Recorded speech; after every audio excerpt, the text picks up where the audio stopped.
Hello students, good morning. आज हम आपको हरिवंश राय बच्चन की बारे में पहले पढ़ाएंगे, फिर इसकी व्याख्या समझाएंगे। आप समझ गए होंगे हरिवंश राय बच्चन कौन थे। हरिवंश राय बच्चन कौन थे? अमिताभ बच्चन के पिताजी। कौन थे? अमिताभ बच्चन के पिताजी। समझ में आ गया ना? अमिताभ बच्चन के बारे में तो आप सभी लोग बहुत अच्छी तरह से जानते हो, तो इसलिए ये हरिवंश राय बच्चन कौन थे? उनके पिताजी थे। और इनका जीवन काल देखिए क्या था। इनका जीवन काल सन 1907 से, ये 1907 में पैदा हुए, 2003 में इनकी मृत्यु हो गई। अब आप देखिए इनका नाम क्या था? हरिवंश राय बच्चन। क्या नाम था? हरिवंश राय बच्चन था। और इनके पिता का नाम श्री प्रताप नारायण मिश्र था। पिता का नाम श्री प्रताप नारायण मिश्र था, नारायण बच्चन था। अब जन्म इनका कब देखिए, इनका जन्म सुन लीजिए, 27 नवंबर सन 1907 में हुआ था। कब हुआ था? 1907 में, 27 नवंबर सन 1907 में। और इनका जन्म स्थान क्या है? प्रयाग। कौन सा स्थान है? इनका जन्म स्थान का नाम क्या है? प्रयाग। और लेखन विधा ये काव्य में बहुत अधिक क्या करते थे? रुचि रखते थे। भाषा शैली देखिए, इनकी भाषा शैली है, इनकी सरल, मधुर, प्रभावपूर्ण है इनकी शैली है।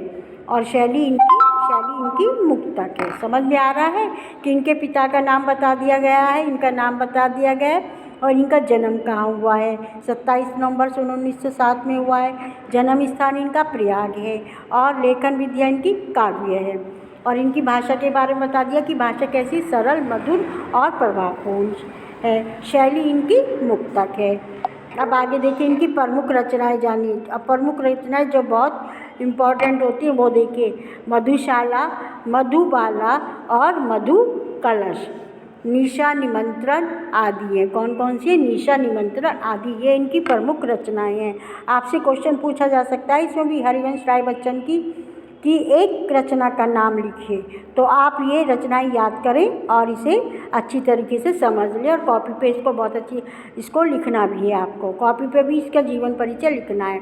अब इनका साहित्य में स्थान देख ली कि साहित्य में पहले इनका निधन देखें। निधन हुआ इनका 18 जनवरी सन 2003 में। कब हुआ? 18 जनवरी सन 2003 ईस्वी में हुआ। साहित्य में स्थान देखिए इनका, साहित्य में स्थान मुक्तक शैली रचनाओं के लिए हिंदी काव्य जगत में सर्वश्रेष्ठ स्थान है। अब इनका ये जीवन परिचय समझ में आ गया। मैंने शॉर्टकट में बताया, मैंने आपको दे दिया है, सो आप इसमें से अच्छी तरीके से इसे लिख लेंगी। और ये मैंने जो दे रखा है ये आपको सब ये करना है। आपको शैली, ये भाषा शैली हिंदी साहित्य, ये नहीं करना है आपको। साहित्य में स्थान समझ में आ गया। और इसमें से आपको इधर पूरा करना है, ये आपको पूरा लिखना है। और ये भी बनाना है आपको, ये चार्ट बना के दिखाना है। हरिवंश राय बच्चन ये आपको लिखना है। अब मैं इसकी आपको व्याख्या समझा रही हूँ, सो आप बहुत ध्यान से इसकी व्याख्या को सुनेंगे।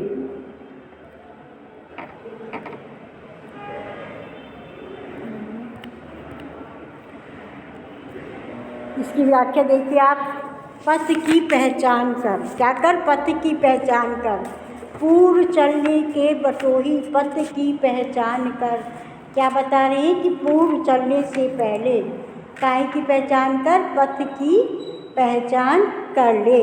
मतलब जहाँ तुम जा रहे हो उसको जाने से पहले क्या कर लो? पथ की पहचान। क्या बताया इन्होंने? पूर्व चलने के बटोही बाट की पहचान कर ले। क्या कह रहे हैं वो?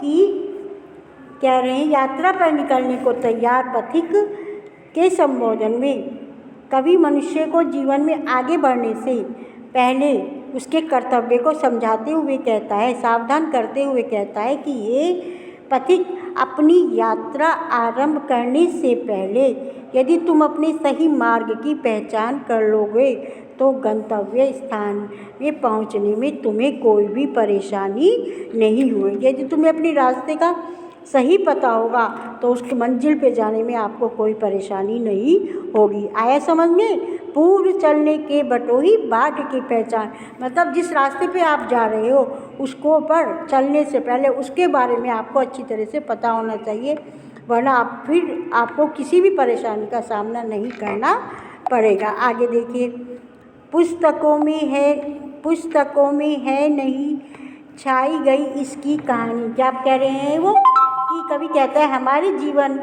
पथ की कहानी पुस्तकों में कहीं भी छपी नहीं है, नहीं होती, वह तो स्वयं ही हमें क्या करनी पड़ती है, बनानी पड़ती है। पुस्तकों में इसकी कहानी कहीं नहीं मिलेगी, हमें स्वयं ही वो बनानी पड़ती है दूसरे लोगों के। और आगे बता रही हैं, देखिए अब आगे क्या बता रहे हैं कि हमें स्वयं ही इस संसार पथ पर अनेक लोग आए और चले गए, हाल इसका ज्ञात होता हो न जाने की इस पथ पर बहुत से लोग आते हैं और चले जाते हैं, उन सबकी गणना नहीं की जा सकती। हाल इसका ज्ञात है, परंतु कुछ ऐसे कर्मवीर भी हैं, मतलब बहुत से आते हैं और चले जाते हैं, उनके बारे में ज्ञात कहा नहीं जा सकता, परंतु कुछ ऐसे कर्मवीर भी हैं जो जो जीवन मार्ग से गुजर चुके हैं, जिनकी कर्म रूपी पदचिन्ह आज भी आने वाले पथिकों का क्या करती है, मार्गदर्शन करती है। बहुत से ऐसे वीर हैं कि उनके बारे में उन्होंने जो जैसा काम किया उनका वो मार्गदर्शन करती हैं। आगे देखिए, उनसे क्या करती है, वो प्रेरणा ग्रहण करती है। अनगणित राय, बहुत सारे राही आए हैं इस राह से, उनका पता नहीं, मतलब बहुत सारे ऐसे कर्मवीर आए हैं जिनकी क्या होता है, जिनके बारे में कुछ भी पता नहीं होता है, मतलब वो स्वयं मृत्यु को प्राप्त हो गए परंतु उनकी गणना नहीं की जा सकती, पर कुछ छोड़ गए पैरों के ऊपर, वो अपने यहाँ पर कुछ ऐसे पदचिन्ह आज भी अपने पथिकों के लिए का मार्गदर्शन करते हैं, उनसे वो क्या करते हैं, प्रेरणा ग्रहण करते हैं। अर्थात इस संसार में अनेक लोग जन्मे हैं जिनके पदचिन्ह मौन भाषा में उनके महान कार्यों का लेखा जोखा करते हैं। उनके महान का जो उनके पदचिन्ह होते हैं उनको देखकर उनके महान कार्यों का लेखा जोखा समझ में आ जाता है।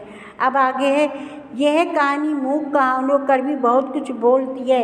अब क्या कहा, ये पथिक तू उस मुख भाषा के रहस्यमयी अर्थों को समझकर, यानी कि उसके अर्थ मतलब जो है उस मुख भाषा माने मौन भाषा के उस रहस्यमयी अर्थों को समझकर अपने लक्ष्य रूपी रास्ते की ओर उस तक जाने के मार्ग को पूर्ण, मतलब अपने जिस रास्ते को जा रहे हो तुम उस रास्ते का क्या कर लो, अनुभव कर लो,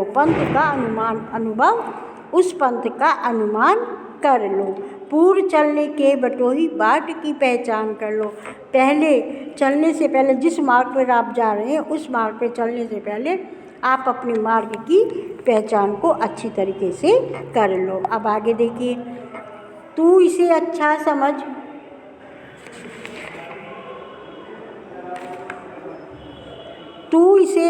समझ, यात्रा सरल इससे बनेगी, सोच मत केवल तुझे ही यह पड़ा मन में बिठाना।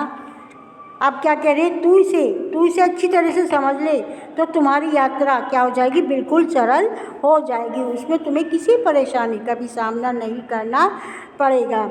सोच मन में केवल तुझे ही यह पड़ा मन में बिठाना, तू इस बात को अपने मन में अच्छी तरीके से सोच ले, क्योंकि यह तुझे अपने मन में बैठा कर ही अपने आगे के मार्ग को तय करना है, अपनी मंजिल तक पहुंचना है। मतलब पहले रास्ते में जाने से पहले अपने रास्ते को अच्छी तरह से जान ले और पहचान ले, यही सच्चे उसकी जो होती है यात्री की पहचान होती है कि वो अपने रास्ते पर कहीं भी भटक न जाए। यही पथ की पहचान होती है कि चलने वाले अपने रास्ते को अच्छी तरीके से पहचान लें।